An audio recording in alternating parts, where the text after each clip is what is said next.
Hey everybody, welcome to this short video just addressing a couple questions that people have had about our tires on our big semi-trailer tiny house, plus a little bit of the undercarriage support that we also add to our trailer to give us peace of mind. So stay tuned for that in this upcoming video. So one of the questions that people were asking was to do with the tires and in terms of their durability. They certainly are, susceptible to degradation in the weather and so on. They're obviously just rubber. Rubber degrades over time. The fact that they're not pounding through, roads and so on in the millions of kilometers that these trucks have done in their time means that, they've obviously got a lot more stability in just if they're just sitting here. From some of the research that I did, there was definitely people saying, tires should be protected.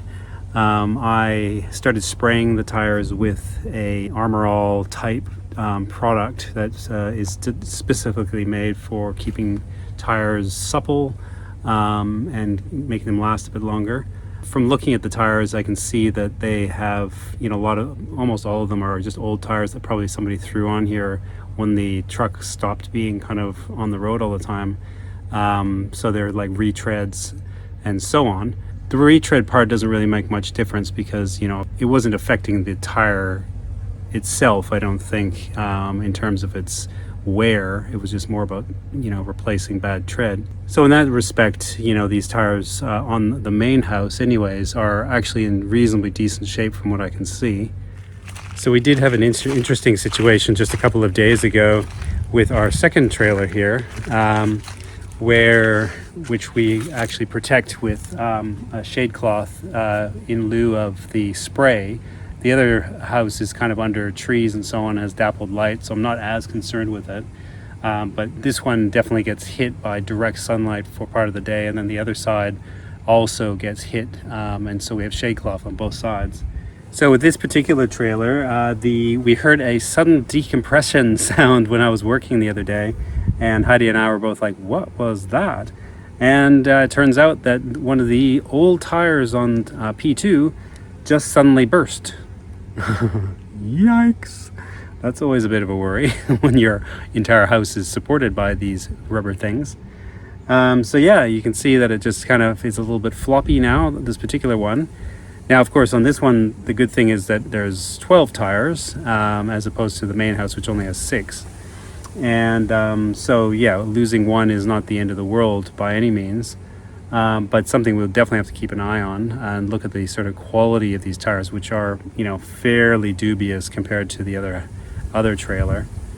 The one good thing with the trailer tires, of course, is that they're made not to explode dramatically on the highway or anything. So even with the deflation that's happened, the sort of steel reinforced interiors of these tires is extremely strong, and you can see that it's kind of even retained its shape, even though it's sort of sitting there hanging off its rim. It's actually still looking like it's fairly intact, which is good.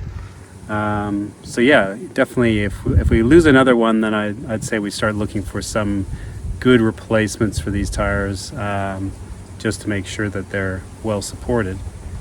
And probably further to that, we will maybe add supports under this second trailer, which we did on the first trailer, which I'll show you now.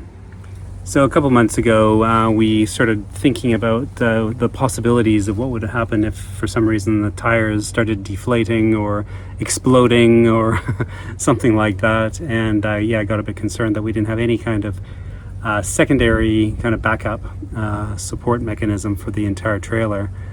So yeah, got hired the 50-ton jack, and which is an amazing little device. I didn't get any video of pumping it up, which I should have, but like something that is actually quite compact, and it can raise the entire semi-trailer up, which is probably my estimate. It's kind of dry weight is like 15 ton, and probably with whatever we've added to it, say another few tons on top of that, so 20 odd tons.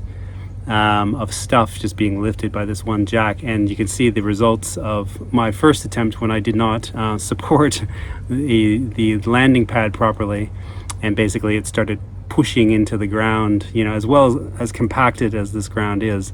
If you're focusing 20 tons of, of weight onto one pinpointed spot, that is the result of that happening. It went down a little bit. Anyways, worked that out. So this is the support we ended up doing. It basically distributes the weight across the whole of this kind of pile of sleepers, and I've got metal sort of bricks that are right at the point of where the connection to the body is, and that was basically just like, so I thought, because it wouldn't cut straight into the timber, it would have a bit of a broader space to kind of push down on. And yeah, you can sort of see that basically this is the undercarriage that is completely supported by this and the secondary support as well. So only time would tell, you know, should something happen, whether this would actually do enough. But I would think that if we had some sort of, basically even two tires would be considered catastrophic for us here, that this would at least give us, you know, the time to replace those tires, you know, in a pinch, and still not change the leveling and the height of the pan, you know, while this is in place. Thanks for joining us on this video. Hopefully that addressed some of the questions you might have had, and if not, then just put them in the comments below, and I'll try to answer them best I can. And same goes for any other questions that you might have about semi-trailer living, and maybe we can do a future video on that for you. Thanks again for watching and subscribing, of course. And we'll see you in another video very soon.